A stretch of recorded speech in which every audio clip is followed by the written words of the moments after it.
Oh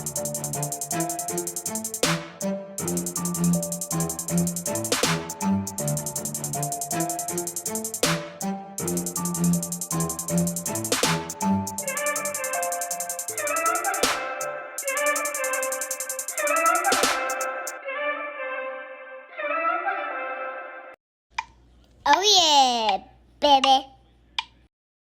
What's going on, everybody? Welcome to the Call to Act podcast. If this is your very first time tuning in, thank you so very much for spending some time with me today. I've heard people say, well, God, especially like on YouTube and stuff like that, I'll see people say stuff like God is conceited because, it's all about him.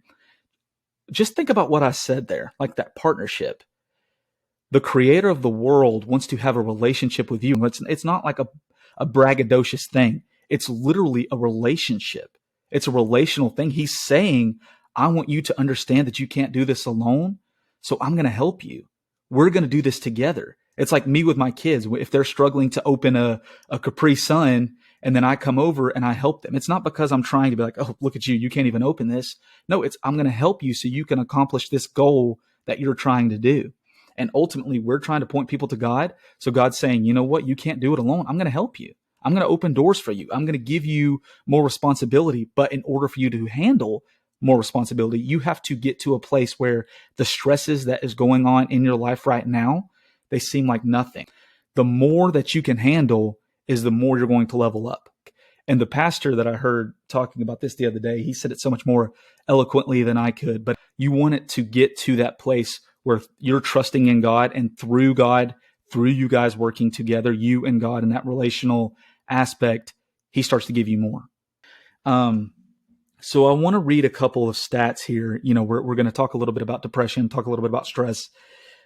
These are stats from the World Health Organization, and I got some stats from Statistica, I think is how you say it, and just a couple different sites. So these aren't just things that I've made up.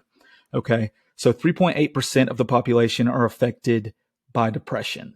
Okay, that doesn't sound like a lot, but when you think of how big, like how many people are actually in the world, there's 8 billion people in the world, 3.8% of the population are affected.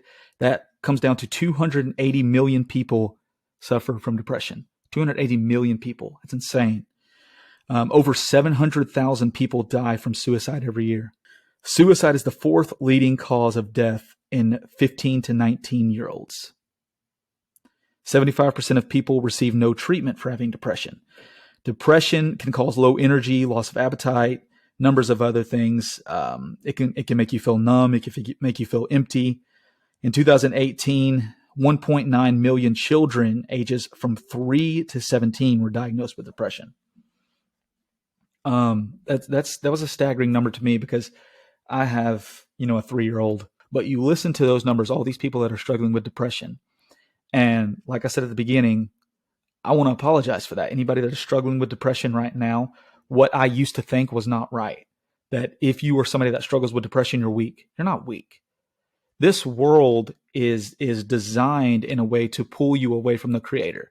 Satan is doing everything that he can to pull you away from that. And it is a depressing thing to think about being separated from who created us and who loves us and everything that tries to distract us from that. And I know a lot of different preachers preach different ways, and I'm not just trying to attack the church, and I'm trying to be careful with my words here, but I feel like this stuff needs to be said. Like, if you're a Christian, that doesn't exempt you from depression.